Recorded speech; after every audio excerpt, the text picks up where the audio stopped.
Everyone uses TikTok. 170 million Americans use TikTok, man. That's a crazy number. So Xi Jinping is definitely one of those complicating matters in all of this. Even though Donald Trump has, really said that he wants to take a hardline policy on China, he also has Marco Rubio, if he is confirmed to be his Secretary of State, someone who is very much a hawk on China. He's actually sanctioned by Beijing. All of this is weighing into this decision. But I think the key thing is what Donald Trump is going to do once he is in office. And we do know that he is weighing an executive order to potentially push pause on this ban to see if they can find some sort of agreement with TikTok. I'm told in a short amount of time, maybe 60 to 90 days, to put pause on this so they can try to find some sort of negotiation. So all of this is under consideration. But again, we will not know until Donald Trump officially makes that move once he is in office.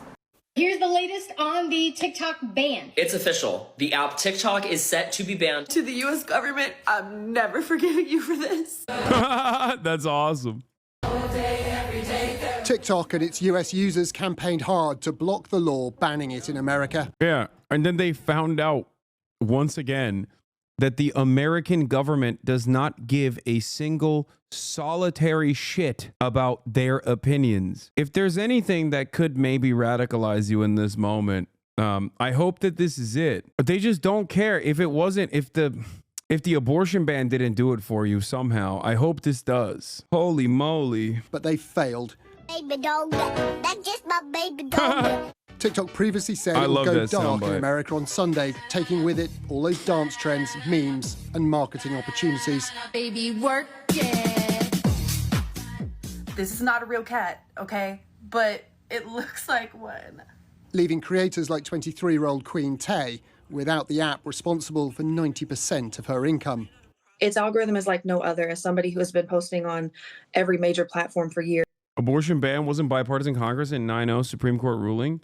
Wait, it wasn't a 9-0 Supreme Court ruling, but it doesn't matter. The Supreme Court is yet another way in which the American government, the body of government, operates.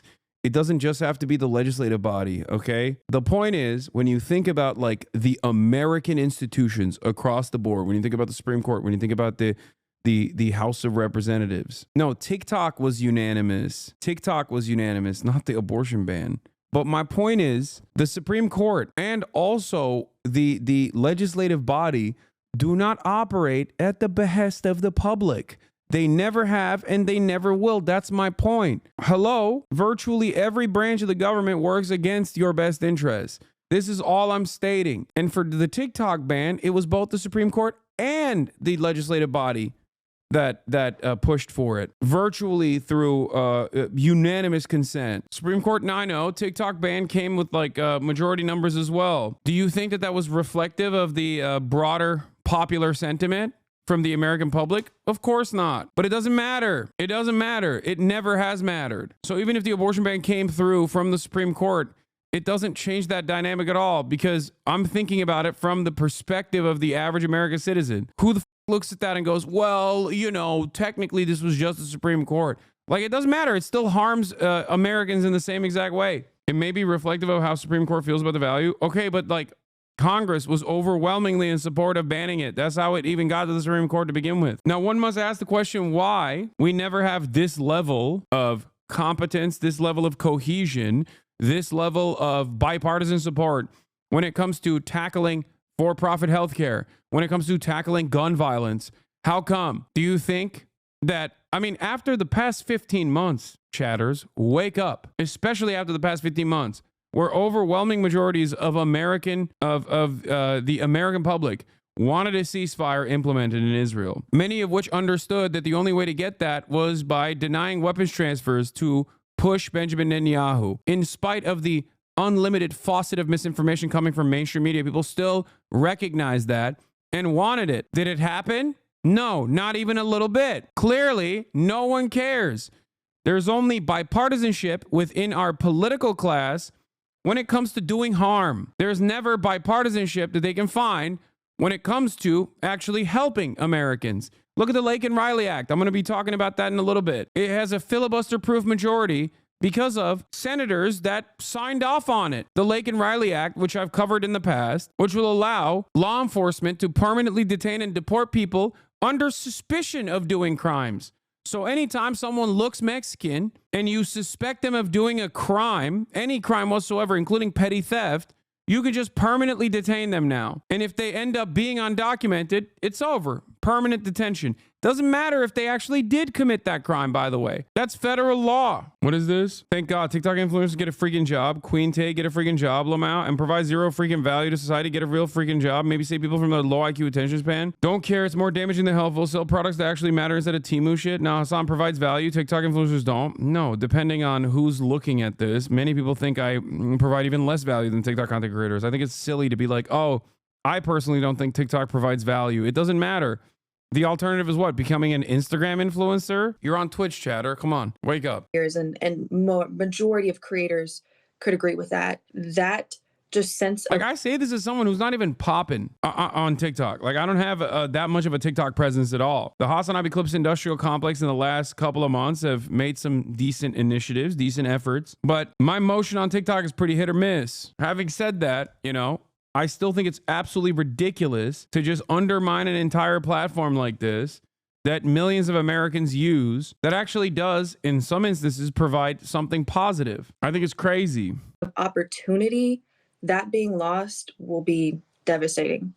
So will America's 170 million TikTok... Also, what's funny is people are talking about how, like, Xiaohongshu is actually, like, banning gay people or whatever. You can't say cisgender on Twitter without being limited, okay, openly. But not only that, but also, no, they're not banning LGBT people on Xiaohongshu. What the frick? It's so funny that people are just, like, you know, just running on this. They're entertaining this narrative. It's like, nah, Xiaohongshu, don't look at it yourself. But I've heard that they're banning gay people there, which is hilarious because it's mostly being said by people who hate gay people. Users wake up on Sunday morning to find their favorite app is dead. Or could he get a stay of execution? It seems Donald Trump doesn't want to be the president whose first act in office is to terminate TikTok. He'd rather be the one who saves it. President Trump first backed the ban based on fears TikTok's Chinese ownership compromised American national security. But now he's changed his mind. With billions of views, billions and billions of views, they brought me a chart, and it was a record, and it was so beautiful. This unironically is probably the last saving grace here. It's not even a joke. Like, this straight up is like the only thing that's saving TikTok, most likely. To see, and as I looked at it, I said, maybe we got to keep this sucker around a little while. He's indicated he'll extend President Biden's pledge not to prosecute any violation of the ban, provided TikTok is sold to an American owner. But it's not a tune TikTok is dancing to, nor Beijing, which must approve any deal. They refuse to sell. Legal experts think TikTok is unlikely to ignore an act of Congress, and President Trump doesn't have the power to either.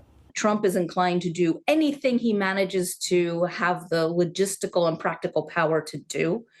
But we're kind of skirting a number of constitutional crises if he does that. His job as chief executive is to enforce and uphold the law. And if he's not enforcing and upholding the law, that's a problem. Barring a repeal of the law by Congress or an unlikely climb down by Beijing, it'll be tough to keep TikTok alive in America, even for the deal maker in chief. Tom Clark, Sky News. You mentioned Kevin O'Leary. He's with us now on the telephone. And sir, good day to you. You have made no secret of your quest. What's the price tag? How far have you gotten? So what we have here is the clock ticking. And what I think a lot of people don't understand about this situation, which is a derivative of the order, but this is where it gets complex. As of midnight on the 19th, any service provider, that could be an Apple, that could be an Oracle, it could be a video compression technology company being paid as a consulting service, any of them that keep this thing alive is subject to $5,000 a day fine times 170 million. I hate this Kevin O'Leary who's like going on Fox News here to every day to just like improve his own social status and nothing else. First of all, you're a Canadian, okay? Go deal with your own country. Go deal with your own country. Nonsensical. Secondly, you got no motion. He's just on there every day to talk about how scary TikTok is, basically.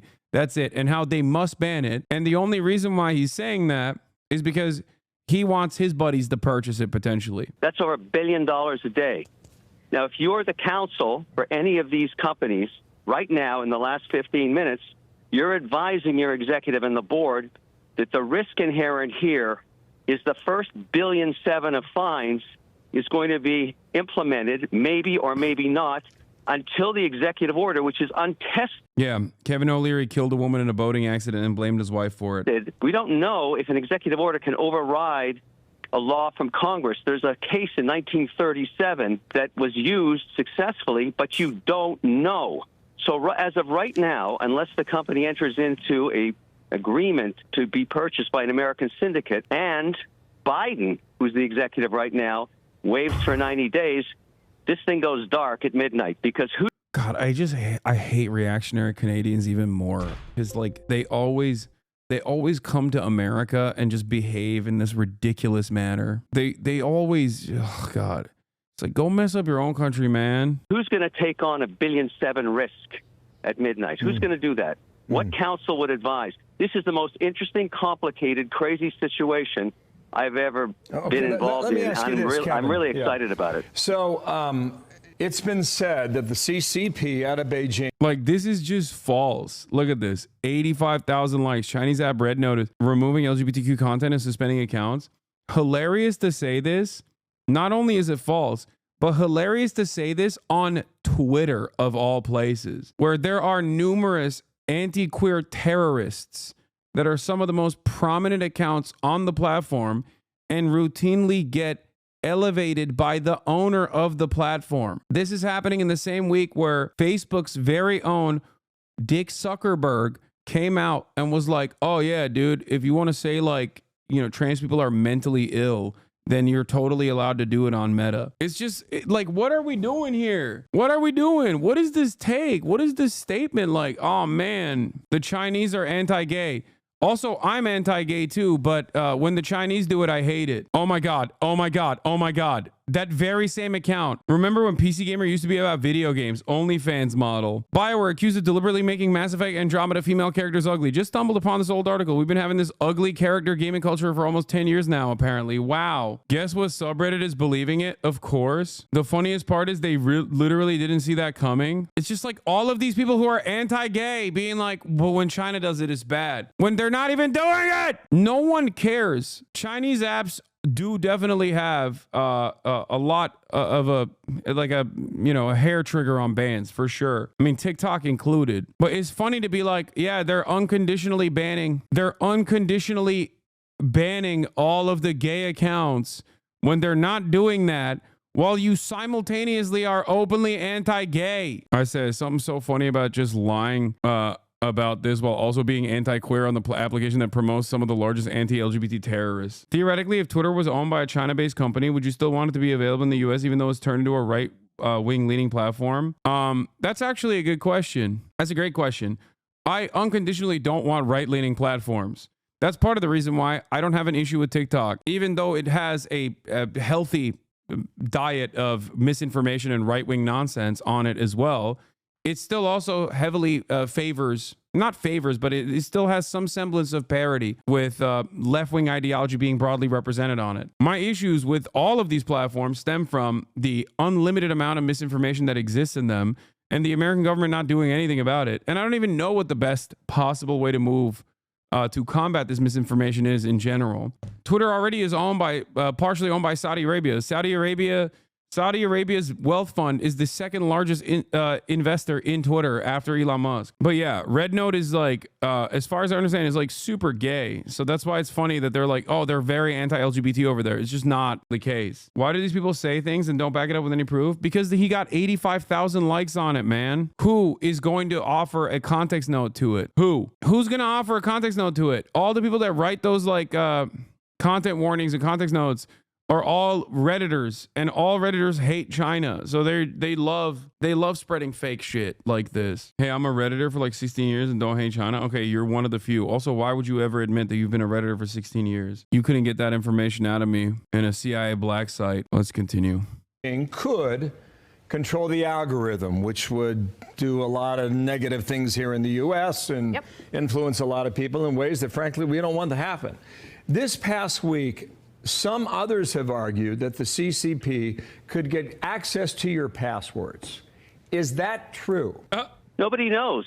Why are you asking Kevin O'Leary this question? Why would he know anything? He's a dumbass boomer. It's like you would have a better chance. You would have a higher statistical probability of encountering a random person that is more aware of like OPSEC and tech related issues if you were to do a man on the street interview where you pose the same question than asking Kevin O'Leary. What does he know? He knows nothing. Extent of which the algorithm provides data, it's been highly speculated, but, you know, there's a reason that Congress put this order in front of the Supreme Court. There's a reason they ruled in favor of it.